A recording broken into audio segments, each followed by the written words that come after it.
Allô tout le monde, j'espère que vous allez bien. C'est ma 5e vidéo de mon parcours d'automne 2022 et c'est celle qui va clore un peu ce parcours-là. Hein. Je suis venue dans les premières vidéos parler des émotions de base et de leur message, de l'importance de respecter son rythme et de laisser le temps au temps, d'accueillir notre parcours qui est unique. On a parlé du féminin, du masculin sacré, de la connexion à la nature, des enseignements que la nature peut nous amener. Je vous ai partagé mon rêve où je pratiquais à maîtriser. Hein, fait que plus on va pratiquer à s'accueillir, plus on va pratiquer à s'observer, bien plus on va en arriver à maîtriser tout ça. Ce qui a été clé dans mon parcours cet automne, ça a été encore de m'observer, de vraiment prendre de la hauteur pour m'observer, être à l'écoute de ce qui était là, pour être capable d'entendre les réponses, d'être capable de trouver mes propres réponses, mais dans un angle lumineux, un angle qui m'apporte les bonnes réponses. Et ça passe souvent par des expériences qui nous amènent à évoluer. J'ai été amenée à fermer des boucles cet automne. Avec l'expérience, avec ma belle-fille, ça a été une boucle que je suis venue fermer au niveau de la maternité, au niveau du fait que j'avais perdu ma mère puis que toutes mes grossesses, je les avais vécues seule. J'ai fermé une autre belle boucle quand je suis allée visiter une prison. Moi, je suis convaincue que c'est pas ma première vie ici. Je pense que dans mon parcours d'évolution, j'ai déjà été incarnée sur Terre et je pense que j'ai travaillé en énergie, mais que j'ai été emprisonnée. Quand je suis arrivée à cette ancienne prison-là, mon Dieu, les émotions, ce que j'étais capable de capter, c'était fascinant. Et dans les images que moi j'avais vues, dans certaines libérations que j'avais faites, en me promenant dans cette prison-là, quand je suis arrivée, où le cachot, vraiment, c'est exactement les images que j'avais vues. Ça venait répondre à quelque chose. C'était comme j'étais capable de venir boucler une boucle. Et quand je suis sortie de là, j'ai consciemment pris le temps de m'ancrer, pris le temps de dégager ce qui était là pour dire, OK, vraiment, là, j'ai pu voir le schéma de la spirale et dire, OK, dans cette vie-ci, c'est différent. Je laisse derrière. J'ai vu, j'ai comme revécu un peu en étant dans une belle solidité pour venir faire comme une réparation puis laisser aller le schéma qui était plus douloureux. Fait que ça a été ça, une belle expérience de venir fermer une boucle. Une autre belle expérience que j'ai vécue, c'est vraiment j'ai suivi une formation d'une journée pour se connecter à la Kundalini. C'est l'énergie de vie à l'intérieur de nous. Et un des exercices était de connecter avec l'énergie tellurique. On nous demandait on était couchés au sol, face contre terre, et on nous demandait de s'imaginer sur un sol, que ce soit du gazon ou du sable ou peu importe, et d'accueillir l'énergie que la terre pouvait nous apporter, l'énergie nourrissante de la terre. Et vraiment, ça a été fascinant ce que j'ai pu ressentir en étant connectée, en accueillant cette énergie tellurique-là.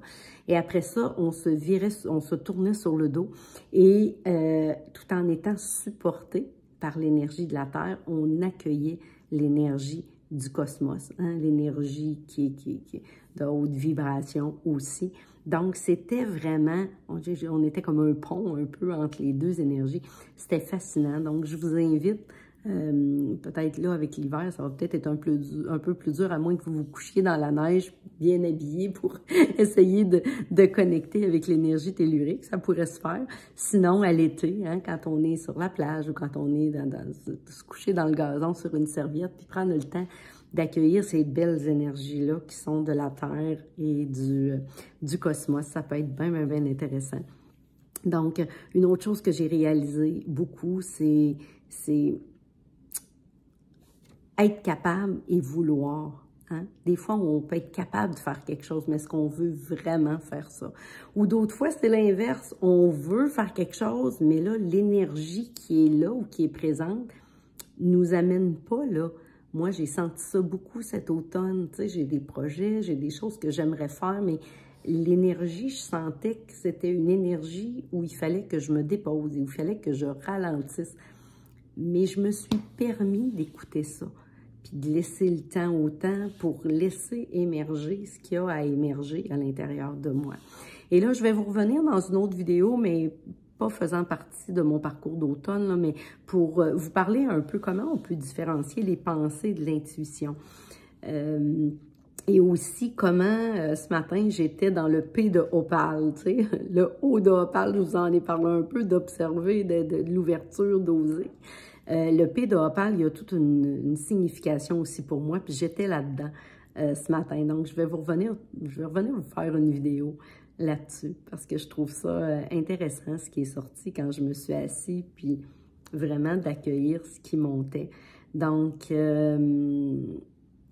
c'est ce qui met fin au parcours d'automne, qui a quand même été vraiment riche en expériences de toutes sortes. Je vous ai pas tout détaillé, mais j'ai eu plusieurs rêves qui sont venus complémenter ce parcours-là. Ça veut dire que mon inconscient amenait à ma conscience par des images. Hein, on sait comment les rêves, pour moi, c'est qu'une image vaut 1000 mots. Qu'est-ce qu'elle veut dire, cette image-là, pour moi? Comment je peux venir transformer mon vécu du quotidien avec les messages que je reçois la nuit, les expériences de rêve que je peux faire qui viennent des fois m'apporter des réponses. Donc, je vous souhaite une belle fin de journée. Je vous reviens bientôt avec d'autres mini-capsules. J'aime ça le faire en petites capsules, ça vous permet, je ne sais pas comment vous recevez ça, mais je pense que ça vous permet de vous poser, de vous questionner sur des petits sujets, puis d'expérimenter, en tout cas. C'est ce que je vous souhaite, de prendre le temps, hein, parce que c'est beau d'avoir la connaissance, c'est beau d'entendre l'histoire de quelqu'un, c'est beau de... Mais qu'est-ce que vous faites avec? Comment vous êtes capable de l'intégrer, de l'adapter pour vous? Moi, c'est ça qui a fait la différence. C'est d'être capable de venir intégrer les enseignements, de venir les comprendre, les transformer dans ma vie de tous les jours. Parce que, tu sais, de l'exprimer de la bonne façon, de venir changer, de venir, pas me changer, mais d'accueillir ce qui est là pour comprendre, pour venir vraiment améliorer ma relation à moi, mais ma relation aussi avec les autres. D'être capable d'accueillir, d'être capable d'accepter plus, de comprendre qu'est-ce qui fait que j'ai vécu certaines expériences, où la vie veut m'amener. Qu'est-ce que j'ai à comprendre, moi, de ça?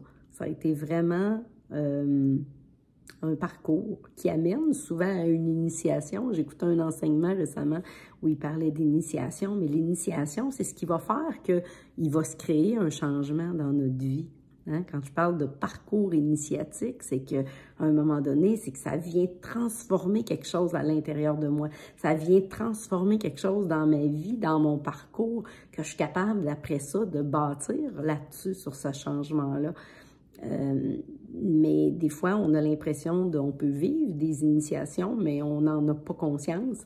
On ne vient pas rien transformer dans notre vie. Puis là, on prend la connaissance, on subit l'expérience au lieu d'en retirer quelque chose, puis qui, des fois, une suite d'expériences amène à une initiation, amène à une transformation qui est un peu plus majeure. Fait que c'est ce que j'avais pour vous aujourd'hui. Donc, je vous embrasse, puis je vous dis à bientôt. Bye bye.